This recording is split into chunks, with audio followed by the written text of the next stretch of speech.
Hey everybody, Jeff, your executive gardener. Hey, listen, I took a little bit of a break. For those that know me, you'll know why. I feel like a new man. I don't have any extra stressors in my life at this point in time, at least for now. But this is Allie. Allie is my 9-year-old daughter.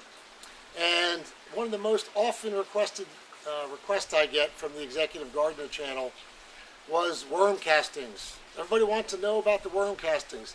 How are the worms doing?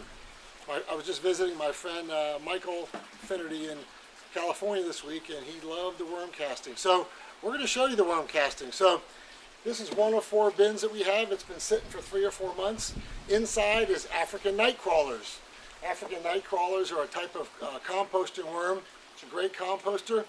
Generally they prefer warmer weather, so 60 to 85 degrees. It's ideal for them. They're big eaters.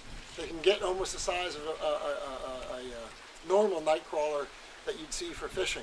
So we're going to take a look in the bin here, and Allie is going to be my assistant here. Jen is on camera, my other daughter, and we're going to show you what's up. We're going to show you how to sift through the castings, separate the worms, and then hopefully we'll show you the end product here of some nice worm castings here in Houston, Texas. So the often requested episode, here we go. Worm castings, session 2. So here we are, we're at the worm bin. We're going to give you a close look as to what the worm bin looks like inside. So come closer, Jen, on the camera. And we're going to look inside the worm bin. And what you'll see here is I've used cocoa peat as a base. So all this black stuff is coconut core. The coconut core is the soft shell that you find on the outside of a coconut. It's chopped up. The worms seem to like it.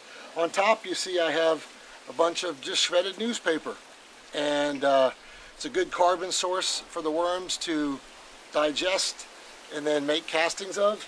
But in addition to that, you'll see I do have things like bananas here, banana rinds that are rotted. The worms, this is a good nitrogen source that the worms take, and they digest it and then create castings from it. There's a tomato. It's when you're doing worm casting, it's really good to put, there's one general rule: don't put any animal products in here, and keep citrus away from it. Citrus, and I wouldn't recommend putting very hot peppers in here as well, but they seem to love it. So Jen, I'm going to ask you to get real close here, and let's take a look at some of the worms. So take a look here. You'll see here's a look at all those worms. Those are African night crawlers. And the reason I wear gloves is it's typically not good to get the oil from your hands onto these worms. And what they're in is all the castings. So the castings are a little bit moist right now. You can see I have some eggshells in it. But as you know, worms hate light, so they'll immediately go to the bottom.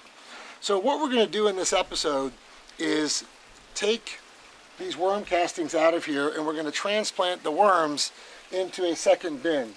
And then if you look over here real quick, you see I have a second bin already prepared with coconut core that as soon as they get in here, they'll burrow their way to the bottom and to get out of the light. But what I'm going to do in the meantime with my daughter Jenna filming is take a look at this. Here's a device that I bought online. You'll see it's a screen, and what I'm simply going to do is I'm going to take some of the worms, I'm going to put them into the screen, I'm going to sift them through just like you would sift for gold to get the river sand out of it. Same thing. What I'm hoping happens, and some worms, as you'll see, will drop through the screen, and Allie will help me pick them out, but most that will sift through here is the worm castings, which I will let dry out and then I will use for my plants.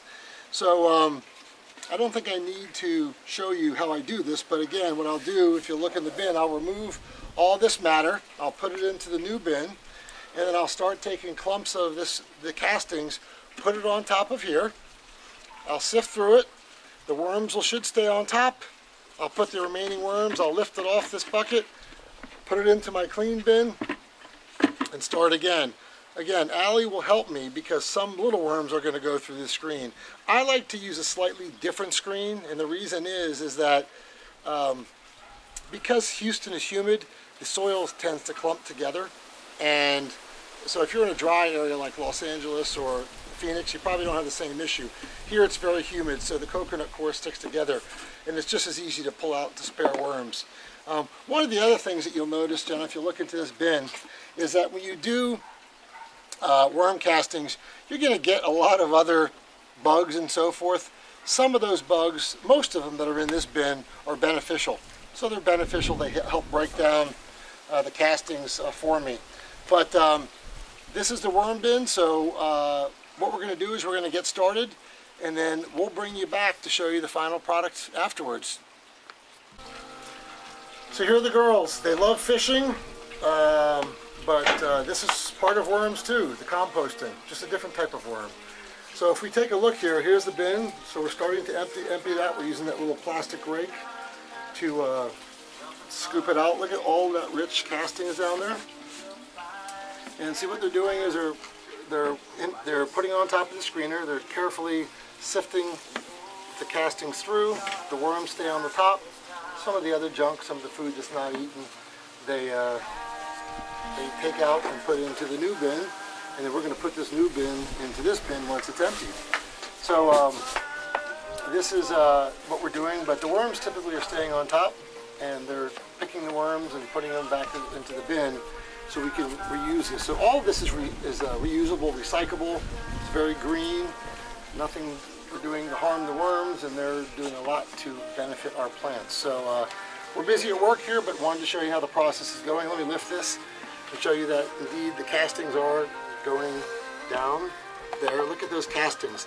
And the other thing I was going to say about castings is, it's kind of junk in, junk out like your body. If you put good, nutritious food like bananas and apples and all types of good nitrogen sources and carbon sources in there, the castings will be really rich. It'll be like gold, platinum for you. If you put junk in there, junk in, junk out. So this is going to be good stuff. And we'll do an episode showing what we're going to do, but all is going well here with the girls and the castings. So here we go. Here's the end of the episode. You remember this bin was completely filled with worms. So look at it now. Completely empty. All the worms are out. Nothing here. I moved into another bin temporarily, then I'll fill this up again with coconut core and put the worms in here. So out of this whole bin, you'll see what I have here. I'll hold it up for the camera to see. Two almost full 2.5 gallon buckets of worm castings.